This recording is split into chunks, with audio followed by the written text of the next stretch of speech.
Hey, welcome to Steven's Thoughts. I'm Steven, and these are my thoughts. So, in today's small video, what we're gonna go on, like on the previous video, I was going all over the place. I made sure to have some points and of what conversation we'll be talking about today. And I think what I want to talk about is one of the topics that's actually quite important for me as being a dad, and what I've learned is how to be a good role model, and how I've seen my daughter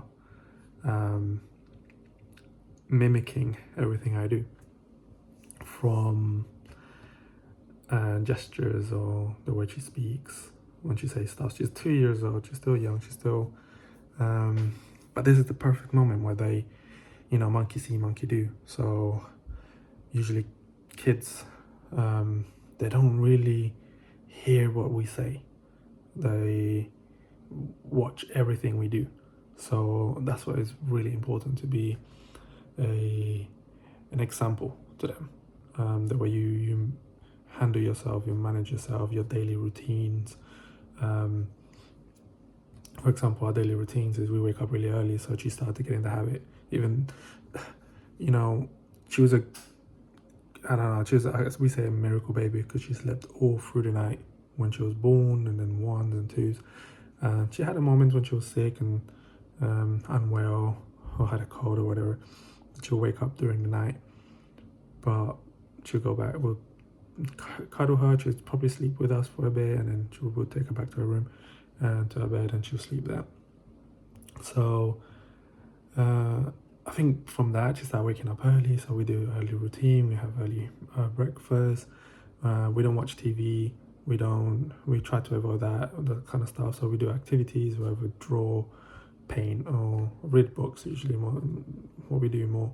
We do watch TV at times, but it's not like first thing, or it's not every day. It's only like in the weekends or Friday nights, that we probably watch a movie or something, or watch TV, like documentaries, like animal stuff, real life things.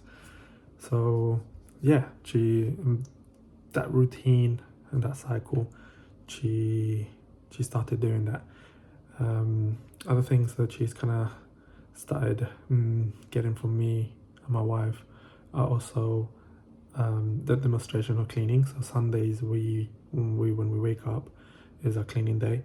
So we put music on and we just start getting, Hoover, cleaning and stuff like that. She's kind of, it's quite cool and cute that her seen us do those kind of stuff.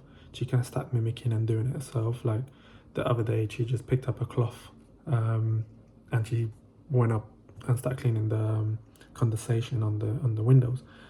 And I was like, okay, cool, thank you, but please be careful, because it's quite high where she was. So it's fine, because just below her is a sofa. So she climbs the sofa, climbs the radiator cover, and then the window ledge, and cleans the window. Starts with the bottom ones, but then she somehow reaches to the top. And she's only 2. It's like she has that initiative to do that. Like, it's insane. But that's from viewing us, that's learning from us, seeing our action, seeing that we're always cleaning, we're always doing that.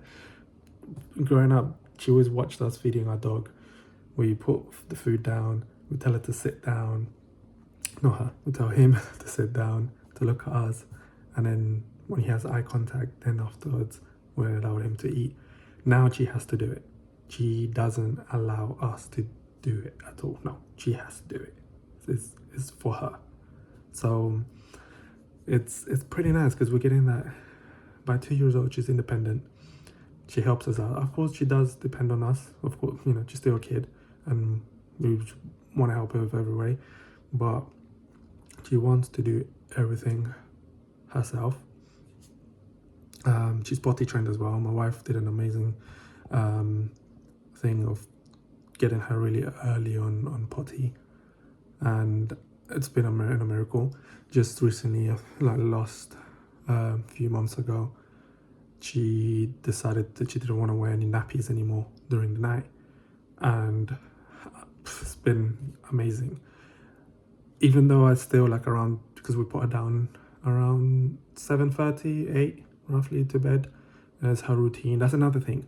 Routine is really important as being a role model. She's picked up those routines from us, so it's just to keep it constant, because it's really to us, I think, is something that is really important, showing that consistency daily.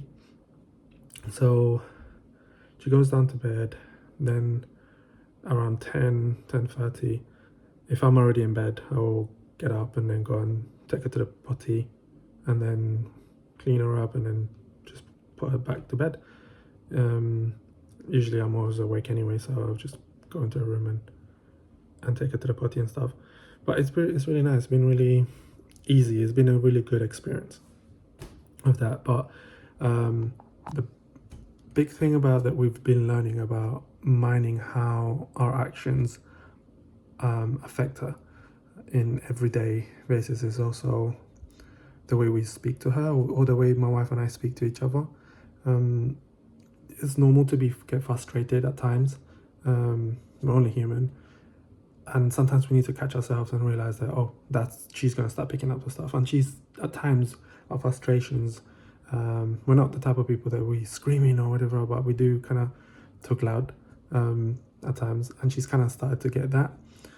So we're kind of been dying it down so she doesn't get those habits, because we don't want her to have that. So any issues that we have with her, of course, she's a kid, so everything is not perfect. Something that we've also had to learn is that we have to not have these high expectations of her. Sometimes we do, and sometimes we're like, oh, why can't she get this or that and everything, and we kind of have to realize that she's still learning. She's still a kid. We're still learning. She's 2 years old. I still feel like a new dad. We're still learning through all that. It's a balance, right? It's not going to be perfect every single time. So we always try to resolve any conflict peacefully. I know a lot of people always talk about that whole soft parenting kind of thing. I don't know much about it. We don't shout, we don't hit, we don't think about that. I grew up around that, and it's traumatic. That's one thing that I was always worried. I'm thinking that I don't want to traumatize my daughter. I don't want to, in any way, I don't want to mess up my child. So we always feel like we talk to her at her level and explain what is right for wrong. Of course, there's impulses. We have them. So just think about a kid that's still learning. They're going to have them all the time. So we need to have that patience in the way we handle that, because then the way we handle that is she'll be viewing those things, and the way we do them, she'll be learning and then playing them out. So the way we behave with her and actions, or with other people, she sees that, and sometimes she role plays that with her teddies. So it's really nice, because the way we care for her and we treat her nicely, she does that with her teddies. Sometimes she's always telling them, no this, or to our dog, they sometimes not allowed to play with a toy, because for some reason, sometimes we have to say no to our kids, right? We can't just always like, don't worry, it's fine, you can't hit me, you can't. No, we tell her, and we stern, like serious, and we stop. And if we're playing and she hits us, sometimes it's an accident. Okay, she apologizes. That's another thing. She's seen us apologize to her, and that's really important. As a parent, you should always apologize to your kids, and you should always listen to your kids. I find that very, very important, because again, the viewing, the learning from everything we do. And if she hits us by accident because she's playing and she's excited and rolled up and everything, or when we're playing rough and everything, she hits me and she says sorry, okay, it was an accident. But then if she hits me again, then that's when I'm like, I would talk to her and say, no, that's not right. You can't hit anyone. No kicking, no hitting. And then I remove myself from that situation. And she knows, because then she goes, oh, my dad is upset. We speak Spanish, so she goes, Papa, upset. And And I'm like, yeah, I'm upset because you know that you know better and you know not to hit because they're intelligent. This is one thing that's really important is that a lot of people think that children are just dumb and little mucus filled without whatever going through life, and then we have to care for them. But they pick up everything. They're so smart. It's incredible, and we're not only learning. They're not only learning from us, but we're learning from them, and it's amazing. So there's always a good thing about like just seeing the personal growth and then reflecting from that. As a dad, I find that so fascinating. Like I know mums do as well, but from a dad's perspective, especially because I have a daughter and I have to watch myself in the way I act around her. I have to, because I'm setting an example to the first man she's ever gonna know, and then she's gonna compare other guys when she's older to me, right? And I need to put that bar really high because I want her to look for good potential husbands when it's her time, right? And I want her to learn these things from me. I don't want to like I don't want her to like pick just any random guy. I want her to pick someone that is better than me, but I'm gonna have that bar really high for the guys out there, the kids right now, the little babies right now. But when that time comes, I want her to see that, and I want to see that, show that good example of that. And I think that's what being a good role model is. I don't know what you guys think. I would like to hear what you guys, what are your thoughts, especially dads, even mums as well. The way they have picked their husbands and what is the thing that attracted them the most. Because like we're bringing up our future adults, right? Our children are our future, and their behavior is being shaped by our actions day by day. And it's something that is really important that I find fascinating. Children learn from what we do. Like, again, monkey see, monkey do. And it's amazing. So it's really crucial to the growth and the behavior, how they're gonna act around other people, how they're gonna show compassion, understand other people. This is the stuff that we kind of like need to, as parents, need to focus on. Being that role model. It's not on, it's not it's being a role model is an ongoing journey, and it's a self-improvement thing. And again, being something that I always think, and just to remember, is being a role model isn't about being perfect. It's about being authentic to yourself, to your family, to your child, and showing our children how to navigate life's challenges with grace, with respect and responsibility. And I think that's something really important, and that's key for me. Once again, I'm gonna end the video here. I have other thoughts in mind. I'm thinking of other things that I wanna share, but I'm just leaving this here because I think I've said everything, and I know I'm gonna rumble on.